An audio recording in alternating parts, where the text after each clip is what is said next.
కర్నూలు జిల్లాలో ఘోర బస్సు ప్రమాదం ఆ కుటుంబాల్లో తీరని విషాదాన్ని నింపింది. ఈ ప్రమాదంలో నెల్లూరు జిల్లా వింజమూరు మండలం గొల్లవారిపల్లిలోని ఒకే కుటుంబానికి చెందిన నలుగురు మరణించారు. గొల్ల రమేష్ సహా నలుగురు కుటుంబ సభ్యులు మృతి చెందినట్లు బంధువులు తెలిపారు. ఈ ప్రమాదంలో గొల్ల రమేష్, అనూష, మన్విత, మనీష్ మృతి చెందారు. ఘటనా స్థలానికి చేరుకున్న బంధువులు కన్నీరు మున్నీరవుతున్నారు. నలుగురు మృతిపై ఎమ్మెల్యే కాకర్ల సురేష్ దిగ్భ్రాంతి వ్యక్తం చేశారు.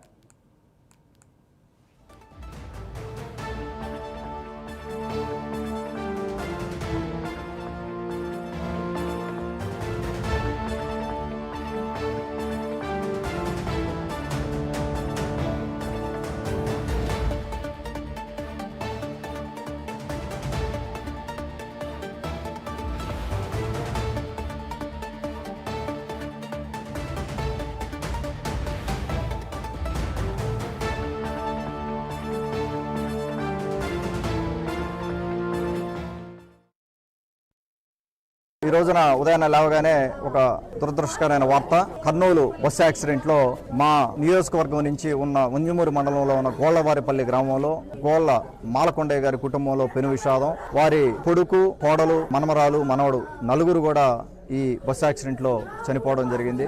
వారితో పాటు ఇంకొక కుటుంబం కూడా బస్సులో మా నియోజకవర్గం నుంచి ప్రయాణం చేస్తూ ఉంటే వాళ్ళు తప్పించుకోగలిగారు, కానీ ఈ కుటుంబం ప్రమాదం పారిన పడడం జరిగింది.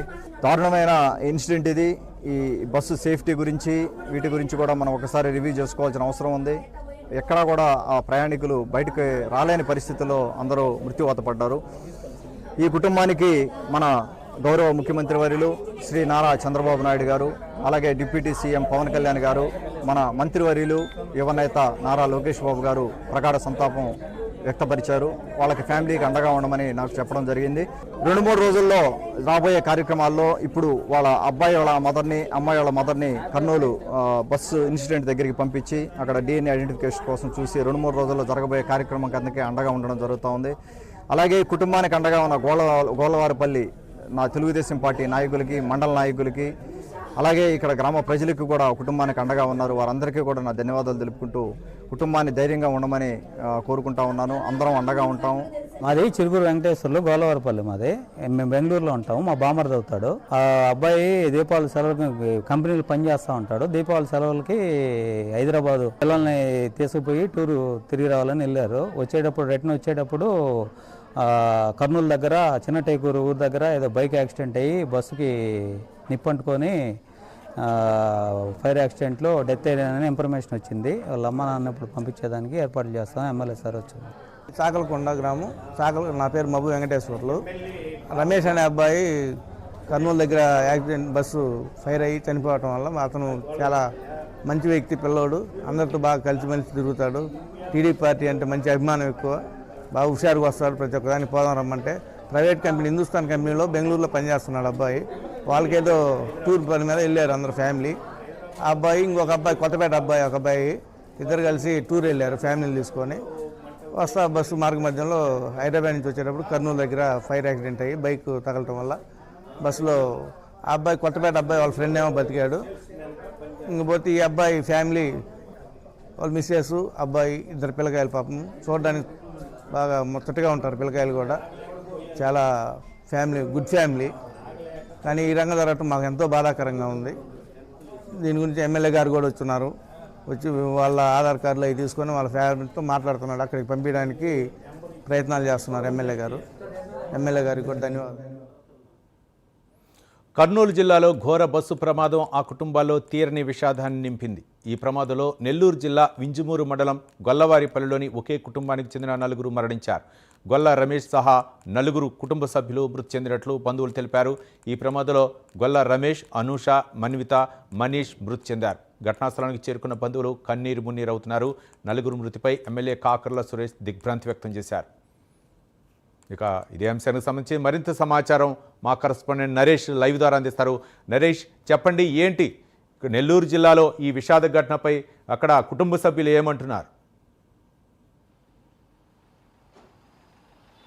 రవి, ఇది అత్యంత విషాదమైనటువంటి ఘటన చెప్పుకోవచ్చు. కర్నూలు జిల్లా చిన్నటేకూరు రోడ్డు ప్రమాదంలో ఇప్పటికే అత్యంత దారుణమైనటువంటి రోడ్డు ప్రమాదంగా చెప్పుకోవడానికి ఏమాత్రం సందేహం లేదు. ఎందుకంటే 20కి పైగా మృత్యువాత పడినటువంటి పరిస్థితిలో నెల్లూరు జిల్లాకు చెందినటువంటి వింజమూరు మండలం గొల్లవారిపాలిలో విషాద ఛాయలు నములుకున్నాయని చెప్పుకోవచ్చు. గొల్లవారిపాలికి చెందినటువంటి గొల్ల మధు కుటుంబం నలుగురు హైదరాబాద్ నుంచి బెంగళూరుకి వెళ్తున్నటువంటి సమయంలో ఈరోజు ఉదయం జరిగినటువంటి ఘటనలో నలుగురు కూడా అక్కడ ఆ బస్సులో మృత్యువాత పడ్డారు. ఏదైతే అత్యంత హృదయ విదారకరమైనటువంటి ఘటన, ఆ గ్రామం అంతా కూడా విషాద ఛాయలు నములుకున్నాయి. ఇప్పటికే ఆ గ్రామంలో అందరితో కూడా కలిసిమెలిసినటువంటి వ్యక్తి గొల్ల రమేష్, వాళ్ళ భార్య అనూష, ఎవరైతే చిన్నారులు 7 సంవత్సరాలు అయినటువంటి శశాంక్ అయిండొచ్చు, 4 సంవత్సరాలు అయినటువంటి మన్విత, వీళ్ళందరూ కూడా కుటుంబ సభ్యులు. వృత్తిరీత్యా కూడా గొల్ల రమేష్ హిందుస్థాన్ సంబంధించినటువంటి ఓ ప్రైవేట్ కంపెనీలో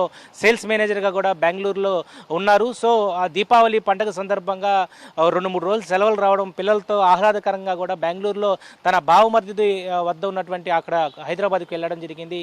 2 రోజుల పాటు ప్రశాంతంగా చాలా ఎంజాయ్గా కూడా కుటుంబ సభ్యులంతా కూడా రామోజీ ఫిలిం సిటీ అయిండొచ్చు, మరి కొన్ని ప్రాంతాలు కూడా వాళ్ళు సందర్శించి నిన్న రాత్రి హైదరాబాద్లో బయలుదేరడం జరిగింది. నిన్న హైదరాబాద్ నుంచి బయలుదేరినటువంటి బస్సు కర్నూలు వద్ద ఘోర రోడ్డు ప్రమాదం చోటు చేసుకోవడం, ఒక్కసారిగా కూడా బస్సు కూడా మంటలు చెలరేగిపోవడంతో ఆ లోపలే ఇరుక్కోపోవడం జరిగింది. అంటే వాళ్ళు ఇప్పుడు ప్రస్తుతం అయితే లోపల మాంసపు ముద్దల్లాగా తయారవడంతో అక్కడ ఉన్నటువంటి గ్రామాల్లో ఉన్నటువంటి ఎవరైతే రమేష్కు సంబంధించినటువంటి తల్లిదండ్రులు, అనూషకు సంబంధించినటువంటి బంధుమిత్రులంతా కూడా ఆర్తనాదాలు ఏదైతే శోక సముద్రంలో మునిగిపోతున్నాయని చెప్పుకోవచ్చు. దీని మీద కాకర్ల సురేష్ కూడా ఎమ్మెల్యే ఉదయాన్నే హుటాహుటిన వింజమూరు మండలం సంబంధించినటువంటి గొల్లవారిపాలికి సంబంధించినటువంటి ఆ గ్రామానికి వెళ్ళి వాళ్ళని పరామర్శించారు. కాసేపటి క్రితమే ఎవరైతే వాళ్ళ బంధువులు ఉంటారో గొల్ల రమేష్కు సంబంధించినటువంటి తండ్రి, వాళ్ళ యొక్క చిన్నాన్న పెదనాన్న పిల్లలను కూడా ప్రత్యేక వాహనంలో వాళ్ళని కూడా కర్నూలుకు పంపించడం జరిగింది. ఇక్కడ ప్రధానంగా ఎవరైతే రమేష్ కుటుంబం ఉందో దీపావళికి బామర్ది ఇంటికి వెళ్ళారు. సో అక్కడి నుంచి 2 కుటుంబాలు, ఉదయగిరికి చెందినటువంటి 2 కుటుంబాలు కూడా, ఒకవైపు రమేష్ కుటుంబం బస్సులో ఉండిపోయింది, మరో కుటుంబం వెనకాల ఉండడంతో, సీట్లు వెనకాల రావడంతో వాళ్ళు ఒక్కసారిగా ఫైర్ అయ్యడంతో లేచారు. వాళ్ళు పగలగొట్టినటువంటి గ్లాసులో నుంచి బయటికి వెళ్ళిపోయారు.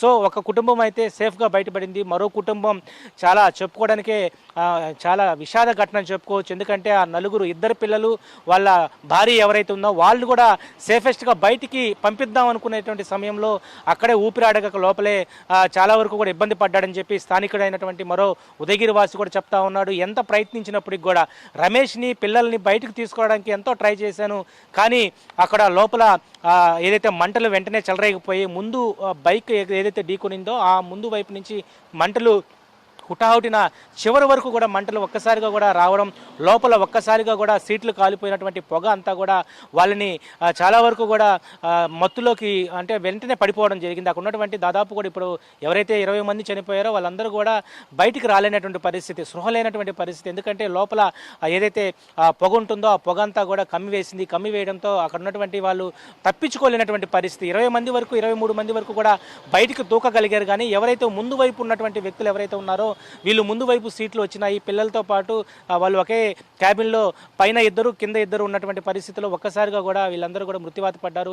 ఏదేమైనా కూడా ఇది అత్యంత హృదయ విదారకరమైనటువంటి ఘటన చెప్పుకోవచ్చు. ఒకవైపు వింజమూరు మండలం గొల్లవారిపాలెంలో ఒక విషాద ఛాయలు నములుకున్నాయి. ఇప్పటికే ఆ నలుగురు బెంగళూరులో వృత్తిరీత్యా అక్కడ చాలా చక్కగా ఏదైతే ఫ్యామిలీ సుఖాంతంగా ఉన్నటువంటి పరిస్థితుల్లో ఈరోజు ఈ ఘటన జరిగినటువంటి విషయం తల్లిదండ్రులు అయ్యుండొచ్చు, బంధుమిత్రులు కూడా జీర్ణించుకోలేకపోతున్నారు. అందరితో కూడా చాలా చక్కగా ఎప్పుడు వచ్చినా కూడా ఏంటి మామ, ఏంటి అక్క అనేటువంటి పలకరించేటువంటి గొల్ల రమేష్ ఇక లేరనే విషయాన్ని ఆ గ్రామంలో ఉన్నటువంటి ప్రజలందరూ కూడా ఏదైతే మీడియా ముందు కూడా చాలా వరకు కూడా బాధపడుతున్నటువంటి పరిస్థితి కనపడుతుంది. ఏదేమైనా కూడా కర్నూలు జిల్లా ఘటనలో అత్యంత దారుణమైనటువంటి విషయం ఏంటంటే బస్సుకు సంబంధించినటువంటి పర్మిట్లు లేవు, ఫిట్నెస్లు లేవు, రవాణా శాఖ తూతూ మంత్రంగా వ్యవహరిస్తున్నటువంటి నిర్లక్ష్య వైఖరి వల్లే ఈరోజు దాదాపు 20 నిండు ప్రాణాలు ఈరోజు గాల్లో కలిసిపోయాయంటే ఇది అత్యంతకరమైన బాధాకరమైన విషయం. దీని మీద ప్రభుత్వం వెంటనే కూడా యాక్షన్ తీసుకోవాలా. ఇలా ప్రైవేట్ ట్రావెల్స్ దందా వ్యవహారాన్ని ఏదైతే పండగలు వస్తే దాదాపు కూడా 43 మంది కాదు 50 మందిని కూడా ఎక్కించుకుంటూ ఉంటాయి.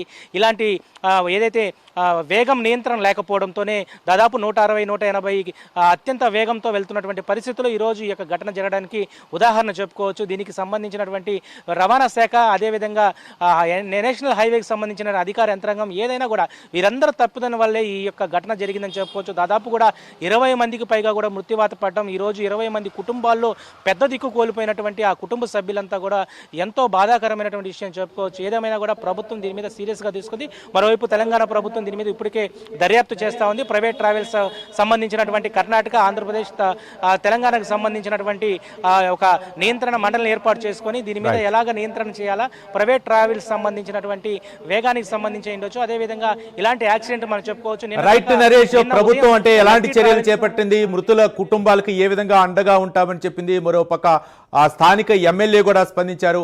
ప్రభుత్వం తరపున వాళ్ళకైనా ముఖ్యంగా డెడ్ బాడీ ఏ సమయానికి వచ్చే అవకాశాలు ఉన్నాయి, DNA టెస్టులు కూడా అక్కడే అంటే స్పాట్లోనే అక్కడ పరీక్షలు నిర్వహిస్తున్నామని చెప్తున్నారు. ఏ సమయానికి వచ్చే అవకాశాలు ఉన్నాయి అనుకోవచ్చు నరేష్? ఖచ్చితంగా రవి, ఇప్పుడే ప్రస్తుతానికైతే ఎవరైతే బంధువులు ఉన్నారో వాళ్ళందరూ కూడా అక్కడికే చేరుకున్నారు. కర్నూలు ప్రభుత్వ ఆసుపత్రిలో కొంతమంది చికిత్స పొందుతున్నటువంటి బంధువులను అయితే వాళ్ళు కలుస్తూ ఉన్నారు. ఎవరైతే మృత్యువాత పడ్డారు ఇప్పటికే DNA టెస్టులు కూడా ఫోరెన్సిక్ బృందం కూడా అక్కడికి రావడం జరిగింది. DNA టెస్టుల ద్వారా ఎవరెవరు స్కెల్టన్స్ ఉంటాయో వాటన్నిటిని కూడా విడి భాగాలు ఏదైతే ఉన్నాయో ఆ భాగాలన్నింటినీ కూడా DNA టెస్టుల ద్వారా ఒకే సమకూర్చినటువంటి పరిస్థితి కనపడతా ఉంది. అయితే ఏదైతే చనిపోయినటువంటి 20 మందికి పైగా కూడా ఎవరైతే ఉన్నారో వాళ్ళందరి యొక్క బాడీస్ని కలెక్ట్ చేస్తూ ఉన్నారు. ఫోరెన్స్ సంబంధించినటువంటి అధికారులు ఉండొచ్చు, DNAకి సంబంధించినటువంటి అధికార యంత్రాంగం అంతా కూడా మొత్తం మీద అక్కడికి కర్నూలుకు సంబంధించినటువంటి ఎక్కడైతే ఘటన జరిగిందో చిన్న టేకూర్పాడు ఎక్కడ జరిగిందో ఆ ప్రాంతానికి అయితే చేరుకున్నారు. అయితే ఈ బాడీస్ అన్నిటి కూడా సాయంత్రానికి పూర్తి స్థాయిలో కూడా పోస్ట్ మార్టం అవుతున్నటువంటి పరిస్థితిలో అక్కడ ఉన్నటువంటి స్కెల్టన్స్కి సంబంధించిన భాగాలు ఏదైతే ఉన్నాయో వాటన్నిటిని కూడా మొత్తానికి ఒక ముద్దగా ఇచ్చిన తర్వాత వాటిని స్వగ్రామంకి తీసుకొచ్చేటువంటి పరిస్థితి కనపడతా ఉంది. ఈరోజు నైట్కి కానీ రేపు ఉదయానికి కానీ ఇక్కడికి తీసుకొచ్చేటువంటి పరిస్థితి ఉన్నట్టుగా తెలుస్తూ ఉంది. ఏదేమైనా ఒకే కుటుంబంలో 4 చనిపోయారు. సో ఆ కుటుంబానికి ప్రభుత్వం అండగా ఉంటుందని చెప్పి ఒకవైపు ఉదయగిరి శాసనసభ్యులు కాకర్ల సురేష్ ధీమా వ్యక్తం చేశారు. ఇప్పటికే ఇటు కేంద్ర ప్రభుత్వం కూడా 2 లక్షల రూపాయల ఎక్స్గ్రేషన్తో పాటు చికిత్స పొందుతున్నటువంటి వారికి కూడా 50,000 రూపాయలు ఇవ్వడం జరిగింది. మరి ప్రభుత్వం తరఫున మరికొన్ని గంటల్లోనే ఎక్స్గ్రేషియా కూడా ప్రకటించేటువంటి అవకాశం ఉంది. ఎందుకంటే చనిపోయిన కుటుంబాలకు అండగా ప్రభుత్వం ఉంటుందనే ఒకటి ఇప్పటికే అనేక ఘటనలో మనం చూసాం. అయితే ఈ ఘటన దాదాపు 20 మందికి పైగా కూడా మృత్యువాత పడడం అనేది చాలా అత్యంత బాధాకరమైన విషయం. DNA టెస్టుల ద్వారా ఏ స్కెల్టన్ అక్కడ ఏ భాగం అనేది ఎవరెవరిది అనే దాని మీద కూడా పూర్తి ఒక ఏదైతే ఒక దర్యాప్తు జరుగుతుంది. ఎక్కడ ఎవరైతే ఉన్నారో వారికి సంబంధించినటువంటి కుటుంబ సభ్యులకి ఇవన్నీ కూడా ఇచ్చిన తర్వాత వాళ్ళ యొక్క స్వగ్రామానికి ఈరోజు రాత్రికి కానీ రేపు ఉదయానికి తీసుకువచ్చి రేపు అంత్యక్రియలు కూడా ఉండబోతున్నటువంటి పరిస్థితి కనపడుతుంది. మొత్తానికి నెల్లూరు జిల్లాలో ఒక విషాద ఛాయలు అయితే నములుకున్నాయని చెప్పుకోవచ్చు Ravi. Right, thank you Naresh.